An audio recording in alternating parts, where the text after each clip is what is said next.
Hoy nos encontramos con Mica Mantegna, abogada y gamer, y vamos a hablar de la innovación en la Ciudad de Buenos Aires. Hola Mica, gracias por esta entrevista. No, por favor, muchas gracias. Tenía ganas de charlar con vos. Encantadísima de estar acá, así que muchísimas gracias. Siempre una oportunidad muy buena para poder hablar temas de innovación, así que agradecidísima por la invitación. Espectacular. Mica, estamos en la Ciudad de Buenos Aires y una de las preguntas que te quiero hacer es ¿cómo pensás que la ciudad puede desarrollar aún más su ecosistema de la innovación en esta vinculación que para mí es central y que hay que promover permanentemente y que tiene experiencia en el mundo, que es esta hélice, ¿no? El conocimiento, el Estado y el capital para generar oportunidades de desarrollo? ¿Cómo ves que está pasando acá? Bueno, yo acá tengo que decir que tengo un sesgo muy grande y que voy a hablar siempre de videojuegos, pero para mí los videojuegos, y esto, bueno, un poco la idea cuando di mi charla TED sobre esto fue romper ese prejuicio que hay en contra de que los videojuegos son simplemente un entretenimiento de adolescentes, y a mí una de las cosas con las que batallo es que se vean como industria. Entonces, para mí uno de los ejes importantes de la innovación es empezar a ver esto, cómo el gaming se posiciona en el mundo y poder ver las oportunidades que tiene la ciudad para convertirse en una ciudad de gaming, no solo en el sentido de los trabajos que se pueden crear, la industria que se puede crear detrás de esto, sino también las posibilidades de exportación de productos de entretenimiento. Entonces, ¿y qué nivel de desarrollo tiene esa industria del juego hoy en la ciudad? Tenemos una industria de juego a nivel nacional, o sea, obviamente hay un hub muy fuerte dentro de Buenos Aires, con asociaciones de desarrolladores de videojuegos como ADVA, Fundab, Fundación también de Desarrolladores de Videojuegos, y después hay núcleos de empresas grandes que desarrollan productos internos, productos para el exterior. Hay un núcleo de desarrollo muy importante y siempre para mí lo que digamos saco a relucir es esto, es pensar en economías como la economía canadiense, donde tenés esa conjunción, bueno, otra de mis pasiones, la inteligencia artificial, videojuegos, y cómo con eso podés crear un hub de innovación que atraiga talento, que retenga talento, y eso a través del apoyo, digamos, gubernamental, porque, digamos, vuelve en trabajo para la gente. ¿Y cómo juega el financiamiento ahí para que eso suceda? Porque en un punto creo que eso es voluntad política, es visión, es cooperación, pero el tema del financiamiento para mí es central. ¿Cómo ves vos que está hoy el estado de situación y cómo se podría mejorar, sí, si es que se puede? Hay siempre fondos, digamos, de fomento, premios, concursos, pero la idea me parece que sería apuntar no a pequeñas cosas o parches, sino a buscar una cuestión integral de pensar esto como una industria muy pujante y muy potente. O sea, mucha gente se sigue sorprendiendo, pero es una industria que hoy mueve más que la industria de la música y del cine. Total.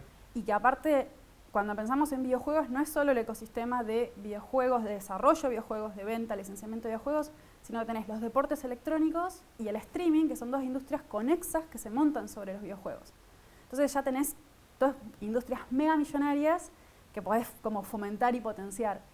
Entonces, para mí la idea es interesante pensar planes estratégicos donde vos puedas colaborar y haya como una inversión dentro de esto, haya condiciones económicas favorables, porque hay una característica que tienen los videojuegos que, a diferencia de otras industrias creativas, tiene que ver con los tiempos de desarrollo. Entonces, vos por ahí estás pensando, no sé, una película, un libro, lo que fuera, tiene X cantidad de años de desarrollo, quizás equipos más chicos, en el caso de algunas producciones audiovisuales, equipos más grandes, y la industria de videojuegos pasa un poco lo mismo, pero tenés que pensar muchas veces que son proyectos de casi a todo o nada, son de muchos años de desarrollo, muchos años de inversión, y que hay que mantenerlo hasta que sale ese producto. Entonces, y sostenerlo, porque después sí, no está la actualización permanente de eso. Sostenerlo, y aparte que es como parece una cosa un poco milagrosa, una alquimia un poco milagrosa, porque es cuando realmente decís, la gente que hace videojuegos es porque le apasiona la industria y porque hay que tener muchas veces, y sobre todo en el aspecto independiente de los videojuegos, una perseverancia que no es para todo el mundo, una resiliencia que no es para todo el mundo. Porque es cuando sale tu producto, tiene que estar la conjunción perfecta de todo, de que justo en ese momento, digamos, sea algo que está en boga, que no tenga otro lanzamiento grande que te lo opaque. O sea, y es una industria de mucho riesgo en eso, porque es mucho tiempo de desarrollo. Si no pega, no pega y... Si no pega, no pega, pero bueno, también después tenés milagros tipo el estilo Among Us, que de repente había pasado desapercibido y levantó. También así pasa eso. Pasa con la música y pasa también con algunos directores de cine, viste, que de pronto no funcionó y después... Sí, y después se recupera culturalmente eso. Pero bueno, también, y hablando de cultura, esto de pensar que los videojuegos son un objeto de cultura, o sea, son una forma de transmitir cultura. Entonces, más allá de la industria, más allá de lo económico, yo esto lo había leído en un reporte de una ley de Alemania, justamente de fomento, y que hablaba que decía, los países, digamos, entre el prólogo de la ley decía, los países que no apuesten a los videojuegos van a perder parte de su cultura. Porque o sea, tenés los libros, tenés la televisión, pero hoy el medio de comunicar cultura son los videojuegos. También. Y no sé qué otra cosa para mí súper linda y súper rica de esto, que no tienen otras industrias creativas, es la interactividad. Entonces yo a través de un videojuego... Te comunicas con el mundo, con otros pibes y pibas de todos lados. Te pones en contacto con un montón de gente y a la par, cuando vos estás jugando, te pones en la piel de esa persona. Porque al ser algo interactivo te permite tomar decisiones y vivir el impacto de esas decisiones de otra forma. Y hoy vos le decías, bueno, no sé si nombraste la palabra prejuicio, pero ¿existe un prejuicio respecto a esta industria, aún en la industria del conocimiento, o no? ¿O es una cosa que no se conversa de esa manera? No, sí es un prejuicio que sigue existiendo. Yo creo que como una de las cosas, digamos, es loco hablar de algo positivo de la pandemia, pero me parece que algo positivo de esto fue que aceleró mucho la transformación digital en un montón de aspectos, ¿no? Cosas que antes uno pensaba que eran impensables de que se transformaran y que se digitalizaran, hoy las tenemos de forma digitalizada. Y creo que eso también ayudó un poco a ver, o sea, esto, no sé, la OMS había hecho, bueno, la adicción a los videojuegos y de repente es, che, miren, los videojuegos permitieron que un montón de gente siga comunicada, siga conectada con su familia, con sus amigos, o sea, sostuvieron el tejido de la sociedad en un montón de cosas que permitían eso, ¿no? Y creo que eso generó una revalorización de los videojuegos como algo más que los jueguitos. Y a mí siempre me gusta hablar mucho del lado B, o sea, que es, así como vos tenés el cine, que haces el cine hollywoodense y Marvel y las películas de superhéroes y tenés el cine independiente de Cannes, lo mismo pasa con los videojuegos, tenés producciones multimillonarias y de repente tenés producciones indie súper de autor o de corazón que tratan temas muy adultos, temas difíciles.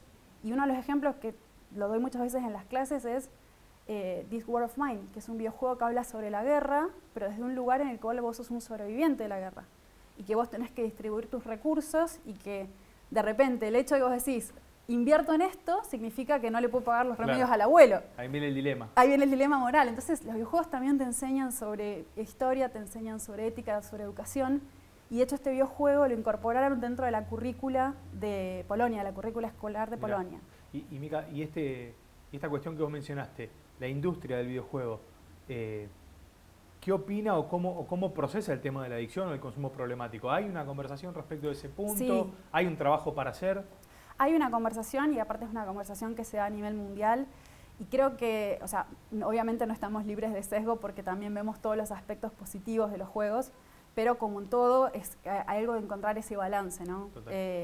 Y muchas veces, yo esto lo hablo sobre todo cuando he ido a dar charlas sobre el tema de, no sé, mi hijo juega 1000 horas a Fortnite y que eso cambió un montón cuando después se dieron cuenta que hubo uno que ganó un montón de plata aquí. Sí, claro. Claro, ahí fue como, che, bueno, no estaba tan mal que jugara tantas horas. Pero sí también digo, pasa con la educación, ¿no? Por eso hago mucho hincapié en esto de contar el lado B, porque siempre es como, bueno, se los ve como un objeto cultural vacío o que, no sé, es pérdida de tiempo. Y yo no, muchos chicos descubren su vocación a través de los videojuegos. Muchos chicos piensan y se imaginan en futuros posibles a través de los videojuegos. Entonces, por eso para mí también es la lucha personal de la representación y de la diversidad en videojuegos. No, ¿y por qué no pensarlo al revés? No como el videojuego me ofrece a mi cultura, educación, sino como la cultura y la educación puede transmitirse a través del videojuego. Entonces ahí también como de manera lúdica y digital, porque siempre fue así. Yo pienso que nosotros no podemos negar el avance tecnológico y todo lo que parecía antes positivo, como puede ser aprender jugando. Bueno, hoy aprender jugando es a través de los videojuegos también. Entonces ahí hay una mirada desde la educación, una mirada de los estados o de las instituciones formativas, que dicen, che, aprovechemos esto, y de ahí se puede mixturar mucho, ¿no? Totalmente. Yo a veces lo hablo esto de que no le podemos hablar a una generación que es audiovisual a través de un texto. Claro. Y hay mucha gente, hay una cuenta que sigo que me parece muy interesante que se llama La Profe de Historia y que usa un montón de estas herramientas. Y de repente, no sé, juegos como Assassin's Creed, que son videojuegos que tienen un fuerte contexto histórico y que tienen modos en los cuales vos podés recorrer los países o las ciudades que están recreadas ahí y conocer los sitios históricos. Digo, hay un montón de potencial y ahí digo viene la herramienta de la educación. Decir, bueno, como padres, como guardianes, cómo estar enterados de esas cosas y esos elementos para que vos los puedas usar para una conversación. De repente, no sé, tu hijo, tu hija tiene talento musical, decís, bueno, hagamos algo, la música de lo que escuchaste en el videojuego. No sé, ¿te gusta dibujar? Bueno, hagamos algo en base a lo que viste acá. O aprender interactuando, ¿no? En el videojuego. Sí, hay videojuegos que te enseñan a programar, hay videojuegos que te enseñan un montón de cosas. Entonces, por eso vuelvo con la educación y mostrar este menú de ofertas diferentes.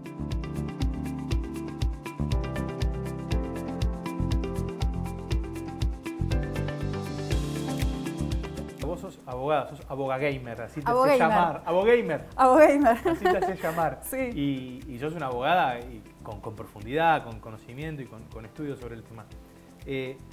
¿Qué le falta a la Argentina, si querés, en términos regulatorios? ¿O cuáles son las herramientas jurídicas que nos faltan a nosotros para generar mayor oportunidad de desarrollo a esta industria, si querés?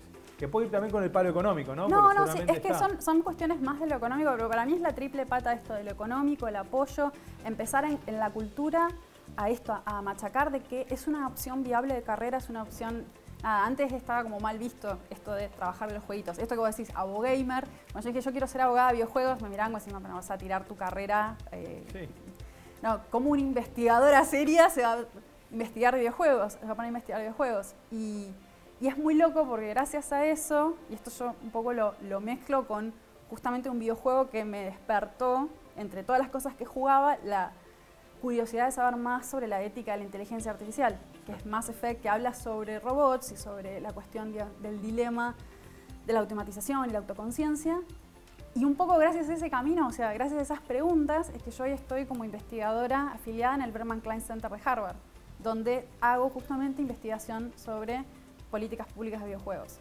Entonces, es como esto, lo marco desde mi carrera personal, Sí. desde... De una carrera humanista, Sí. ¿no? Una humanística pura como el derecho, a la tecnología y al dilema que viene, porque hoy charlaba también esta combinación, que la tecnología no puede separarnos de la cuestión humanística, porque la complejidad que nos ofrece la tecnología nos obliga a tener un pensamiento más complejo y a buscar soluciones más complejas. Y esto, la inteligencia artificial, es como un temón, porque, bueno, ¿en manos de quién ponemos las decisiones? Es un temón. Bueno, la carrera mía con la unión con la tecnología vino un poco desde siempre, porque siempre fui como muy fanática. Yo empecé a programar cuando era chica. Acá me delato la edad, pero bueno, empecé programando en Basic y en Visual Basic. Y ahí un poco, yo vengo de la Patagonia y la vocación no fue como fomentada, o sea, no había como una cosa, las carreras tecnológicas eran carreras de varones, las carreras humanísticas eran quizás carreras de mujeres, no desde mi hogar, pero sino desde el entorno, ¿no? Es así, era así. Y era así, era muy fuerte. Entonces, por eso también, desde el lado de Women in Games Argentina, que es este colectivo de mujeres trabajando y disidencias trabajando en videojuegos, en la industria de videojuegos, la idea es como fomentar estas vocaciones y mostrar esto como futuros posibles y carreras posibles, ¿no? Pero mi unión con la tecnología vino desde ahí. Mi palo inicialmente viene desde el derecho de Internet, o sea, me especializaba en todo lo que tiene que ver, o sea, libertad de expresión, derecho de Internet, regulación, y ahí fue un poco el salto hacia lo que fue inteligencia artificial, y que es una preocupación constante. O sea, yo hace ya 4 años casi o más que estoy dando una cátedra en la Universidad de San Andrés, una cátedra de posgrado sobre ética de la inteligencia artificial y regulación de la inteligencia artificial. Y que ahí, como que también hay mucha mixtura digamos, de lo profesional desde mi formación, digamos, mi background más grande es en copyright, en propiedad intelectual, y es ver cómo tenemos objetos intelectuales y cómo se protegen esos objetos intelectuales. A la par, la inteligencia artificial queda embebida en un software, entonces toca muy de cerca la regulación de las obras intelectuales. Y tenemos por otro lado la protección de datos personales. Entonces, si tenemos que pensar, es como un sistema digestivo. Y te agrego la identidad digital, ¿no? Ahí, que se lleva puesto eso, porque en definitiva vamos construyendo cada vez más un perfil de identidad digital que hoy está en manos de no sabemos quién, o está muy atomizado, concentrada, digo. Es que lo del perfil es tremendo, porque muchas veces yo hablaba de los espejos algorítmicos, ¿no? De esta cuestión de la profecía autocumplida, porque vos tenés cómo te percibís o tu personalidad o lo que fuera, pero a su vez está siendo como microbombardeado todo el tiempo con cómo la máquina te ve. O sea, cuando un algoritmo te devuelve, y bueno, algo que estoy escribiendo ahora se llama Los dioses tontos del Internet, que tiene que ver con esto, con que estamos hablando de los algoritmos ya casi como si habláramos de un objeto. Sí. Y muchas veces yo trabajo con creadores de contenido de Instagram y enseño mucho sobre estos temas, y una de las cosas que es, no puedo poner esta foto porque al algoritmo no le gusta. o el algoritmo prefiere esta otra foto. No le gusta que borres una foto, ¿viste que dicen? Claro, exacto, no le gusta que borres una foto, no le gusta que publiques esto y lo pongas en pausa y después lo republiques. Entonces empezamos como, llegó esto, a adorar al algoritmo. Entonces, por eso los dioses tontos de Internet, porque estamos tratando de adivinar cómo manejan estos hilos invisibles y eso va cambiando nuestra forma de expresarnos, nuestra libertad de expresión, nuestra forma de comunicarnos, ¿no? Y creo que lo más potente, sumado a lo que decís, es nuestra forma de relacionarnos, ¿no? Porque nos acerca o nos distancia de un otro en función de una intermediación tecnológica que desconocemos. Hay mucho por escribir en ese sentido. ¿Cómo lo ves eso? Si querés a grandes rasgos, decís, ¿hay que intervenir mucho, hay que pensar mucho, hay que escribir mucho o hay que dejar que funcione? ¿Cómo lo ves? Sí, para mí es muy difícil encontrar el punto de equilibrio, ¿no? Porque si vos ves la historia de Internet florece gracias a que, digamos, una forma es abierta. Entonces, es abierta, interoperable, entonces es una tecnología que logró ocupar el lugar que tiene hoy en el mundo porque se vio libre de un montón de regulaciones, incluidas de ellas temas de propiedad intelectual, porque hubo una conciencia desde el principio de que quisiera que tuviera esta arquitectura abierta. Después tenemos regulaciones en Estados Unidos, como fue la sección 230, que dijeron, bueno, que se le llama de hecho de las 26 palabras que fundaron la Internet, porque es básicamente decir, vamos a limitar de determinada forma la responsabilidad de quienes prestan servicios de Internet para que sea posible la comunicación. O sea, si vos sos... Solidariamente responsable de toda la publicación que haya. Exactamente. Soy un vector de problemas más que... No, y aparte te pones en un rol de censor, Obvio. porque si esto me puede traer un problema económico, no lo publico. Entonces es como ese dejar fluir. Hoy vemos el fenómeno, digamos, contrario, que muchos están pidiendo la reforma de esta legislación para que de alguna forma, dicen, estamos en un clima de irresponsabilidad de las plataformas y acá me parece que es como que se mezclan muchas capas de análisis, ¿no? Porque se está apelando mucho a querer que los contenidos que circulan en Internet se regulen a través de algoritmos y entonces caemos de nuevo en esta cuestión de que le estamos pidiendo a algo que es un dispositivo matemático que entienda muchas de las sutilezas del contexto humano, para lo cual no está preparado. Y hoy vemos eso, que estamos yendo quizás en un mal camino por ese lado, ¿no? De que muchas de las adjudicaciones de cómo nos relacionamos, qué publicaciones vemos, qué cosa los demás van a ver sobre nosotros, están reguladas por estas leyes un poquito invisibles.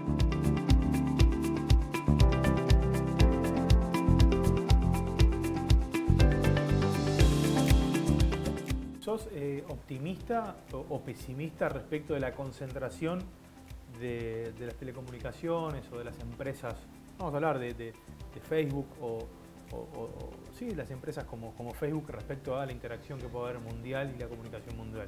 ¿Vos creés que esto rápidamente la comunidad resuelve y crea herramientas alternativas o vamos a una concentración de dependencia muy fuerte?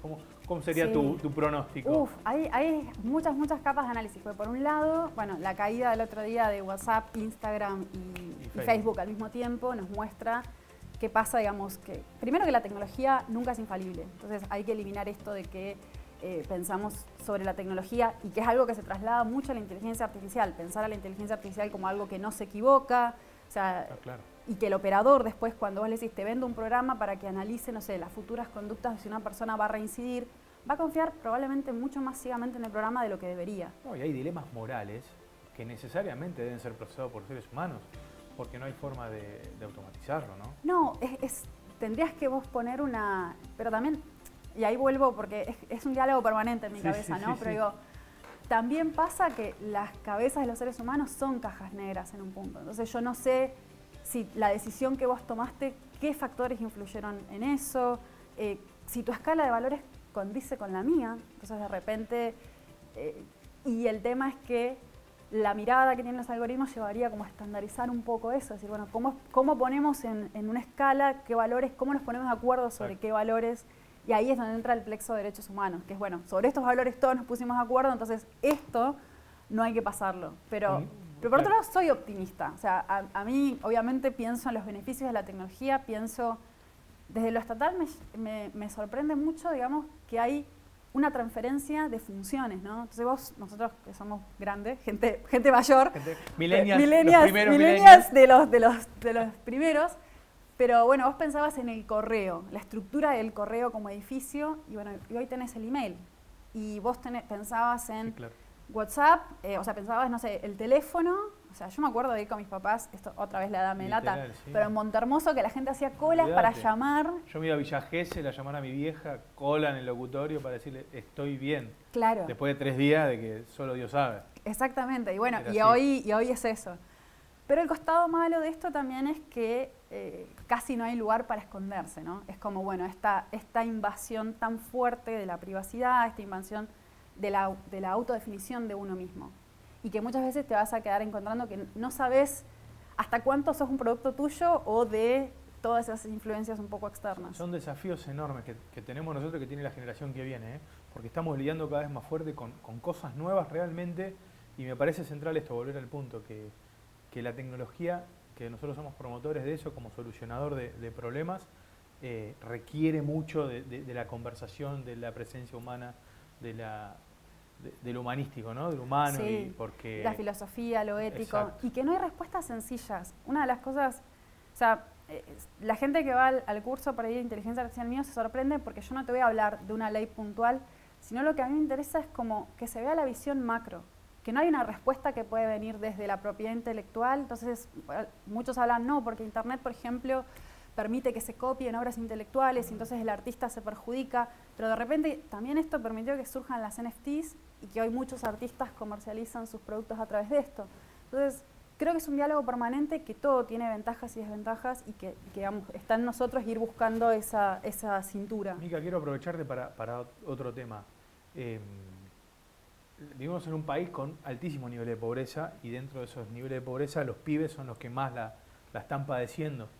Y la verdad, Argentina tuvo un montón de oportunidades que no están desperdiciadas, aprovechadas, no importa, pero ahora hay otra oportunidad, me parece, con esta posición de ventaja relativa que tenemos en la industria del conocimiento. Yo creo que la tenemos que poder aprovechar para eso, ¿no? Para volver a incluir, para volver a generar comunidad, para achicar esta desigualdad, en esto, aprovechando nuestros talentos que generan riqueza y rápido poder generar condiciones de igualdad de oportunidades para todos, y también estar muy atentos a que no se nos genere una separación aún mayor en la brecha digital, donde gente definitivamente se nos quede afuera. Sí. Quiero conocer tu mirada social y cómo pensás que la tecnología puede contribuir a eso. Uf, qué pregunta. Livianita para cerrar.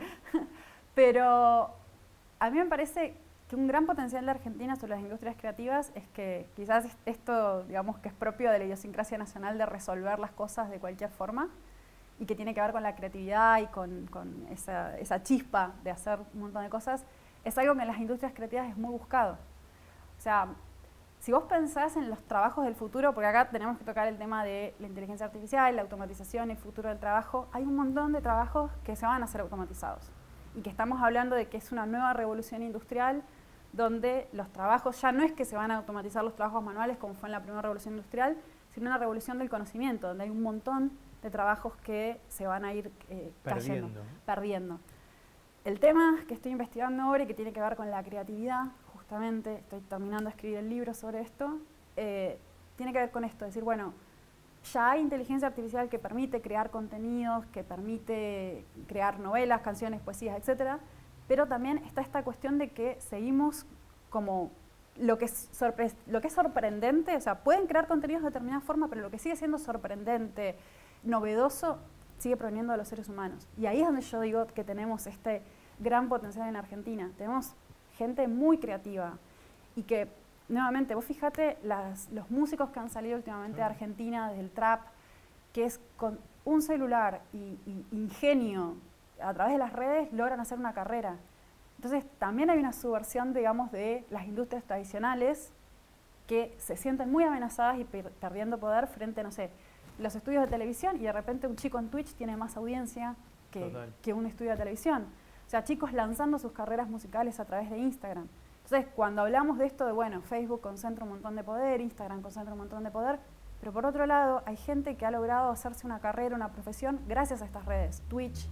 Entonces, es como esto, el balance de las dos cosas. Y te sumo, es que cambió el hábito del consumo porque ahora la publicidad tramita a través de estas personas, y estas personas no solo transfieren imágenes, sino visiones del mundo. Entonces, también está transformando la producción del consumo masivo. y te lo Sí. puedo hablar desde la cuestión de la sostenibilidad ambiental. Bueno, hay una revolución de la cuestión de género, la perspectiva de género. No, hay una revolución ahí muy potente porque se democratizó el tema de cómo ofrecemos consumo también. Bueno, mi amor por internet es imperecedero desde siempre porque yo recuerdo la época en que no la tuvimos. Bueno, Y que era acceder a un libro, era... ¿vos estuviste en Carta también? Yo tuve en carta. Yo tuve en carta también. 15 sí. CD 15 CDs. ahí Sí. y nos parecía lo más. No, y era tipo la cabeza así explotada. Entonces, para mí... Los pibes ahora están googleando en Carta, ¿qué es? Claro, sí. Se me siguen cayendo el DNI. Pero lo que iba es, tenés el mundo en la punta de los dedos. Total. Y ahí es donde digo, la educación para saber aprovecharlo. Que sí, bueno, la educación, la resiliencia, el tesón y acompañar esos aprendizajes. O sea, una cosa que a mí me enorgullece mucho es, yo como decía, bueno, mi background es en propiedad intelectual y derechos de autor y copyright, y ver hoy chicos y chicas discutiendo temas súper sutiles de derechos de autor y de cómo se debe taxar la cultura, porque no podían usar la música en Twitch. Claro. Y eso generó un debate, es como, bueno, porque también entender, y esto es algo que a las industrias creativas tradicionales les cuesta mucho, que es que los modelos de negocios cambiaron. Cambió. Y que no le vas a vender a nadie la canción, sino que la canción la quieren consumir de otra forma, la quieren transformar, la quiero transformar en una coreografía que me la voy a llevar a TikTok y que, bueno, tu modelo de negocio tiene que evolucionar. Entonces, ahí también hay otro tema sobre la innovación. La innovación, tenés la innovación, digamos, incremental y la innovación disruptiva. La innovación disruptiva es la que encuentra esos nichos y la que los llena, que, digamos, ve las oportunidades y las puede aprovechar. Y que son donde las empresas grandes fallan porque son risk averse, o sea, no les gusta tomar riesgos. Entonces ahí también yo veo otra área donde tenemos mucho potencial de crecimiento, ¿no? Unido a esto de cómo salir de este bache, es decir, con creatividad, con educación y con oportunidades. Mica, un gustazo charlar con vos. No, por favor, encantada. Que se repita. Cuando quieran. Muchas gracias.